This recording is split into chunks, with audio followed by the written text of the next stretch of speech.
Today, I want to share how I researched and developed a single physical product that sold over $5,000 in a single day, and I didn't ship a single order using Amazon FBA. And selling on Amazon FBA follows a broad approach of finding a product to sell, building a better version with a manufacturer, and then shipping in your stock to Amazon's fulfillment centers. But I believe one of the keys to success on Amazon FBA, or pretty much in any business, is making the right big decisions. So I want to cover the big decisions that I made in selecting and developing this product. And think of your business like a building. The big decisions are the foundation and pillars of that building, where the small decisions are the interior colors and furnishings. Now, if you get the foundation right, you can always change the interior colors later.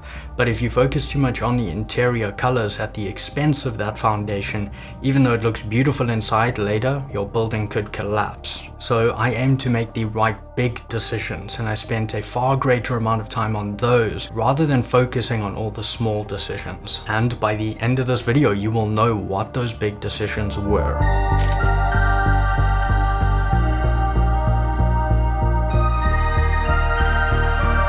Number one was to follow a brand approach rather than a product approach. And step one within this was broad niche discovery. So what I actually began doing is researching a host of products in a variety of categories. I was using the principles that I discussed within this video if you want to know about the research criteria, but my goal was to find at least 3 broad groups of products, each representing a niche. For example, you might find 5 potential and similar natured products in the office organization niche, 4 in the car cleaning niche, and 6 in the survival and preparedness niche. And by starting with those potential niches, you aren't only identifying groups of specific products, but you're also identifying groups of specific customers, which will be important in a moment. But in a sense, you're also starting with the customer. And step 2 within this was niche selection. So having identified the potential niches of products, I needed to select one and then develop a brand out that would perfectly fit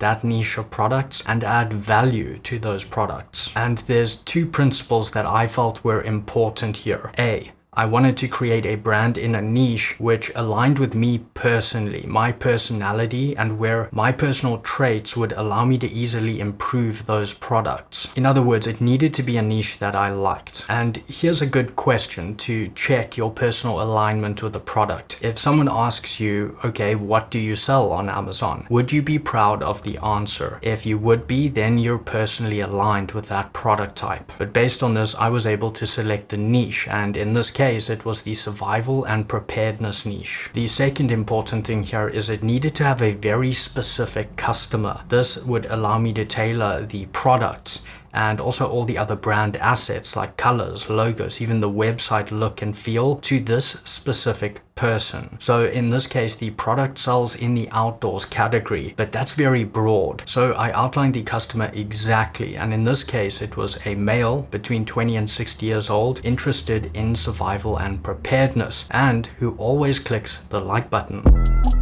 Number 2, this was to choose high sales over low competition. So having the niche selected, it was now time to select the best product within that grouping to start with. And I focused on finding a product with a lot of throughput, which would give me upside in terms of how many units I could sell per month, rather than a low competition market with lower sales throughput. I asked if I was the 20th bestseller, could I still sell 300 units a month? This also meant that it had to be the US market with higher sales volumes, so Amazon.com. And if you follow the channel closely, you know I refer to this as ASIN ROI.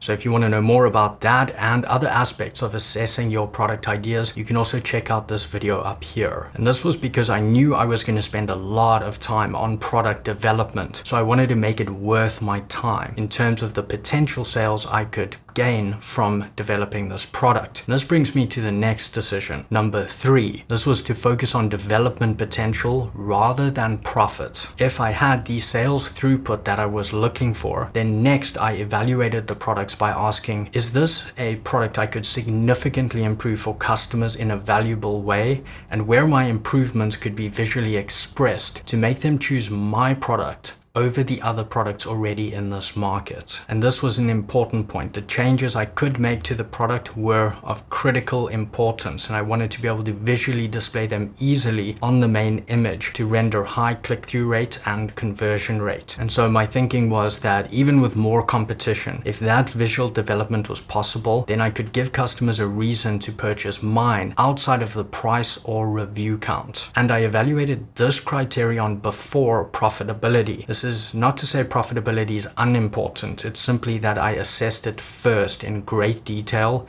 for the remaining products. So I then narrowed down that product list and evaluated profitability. Again, you can learn exactly how to evaluate your profitability in this video up here. Big decision number 4. This was to plan rather than question. Now, based on all of this, I was able to select one product to start with. And I made the conscious decision to focus on developing this product no matter what, instead of just reanalyzing the market and questioning myself throughout the entire process. And that's because no product will ever score perfectly on every criterion, and even if it did, at the end of the day the market decides and the product could fail. And so instead of haggling over some of the competitors having high review counts, I made the decision to take my time building that product out perfectly for those specific customers. And everyone does worry that their product won't sell, but the actual worry isn't about choosing the wrong product. It's about getting stuck with all the stock of a product that you cannot sell. And so instead of questioning that throughout the process, I planned for that. And I planned to manage that risk by not over ordering. I would order a specific amount of the product, and then if it proved itself, I would then scale the orders. But this was in a way risk management. So planning instead of questioning. And before I reveal decision 5,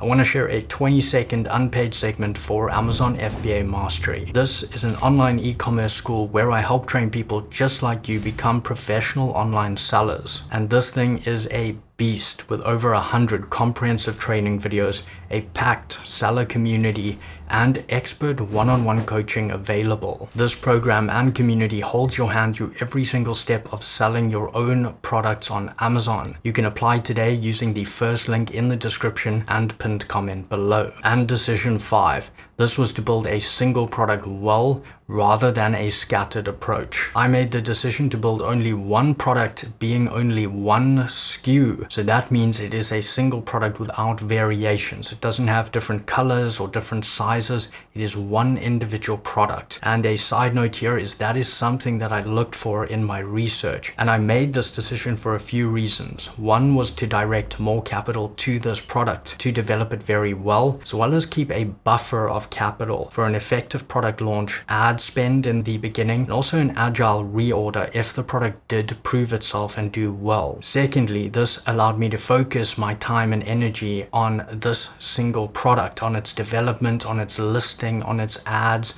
and keyword research, rather than splitting all that energy up between multiple. I found multiple suppliers and ordered over 10 samples of different versions of this product. So I had a huge box like this arrive full of different samples. And after choosing the supplier, I spent about 8 weeks going back and forth on product design with that supplier. Once it was finalized, I actually did gain a custom sample of the product just to ensure that it was correct. I then placed the first order, which cost about $5,000 at that time. Fortunately, I sold them all.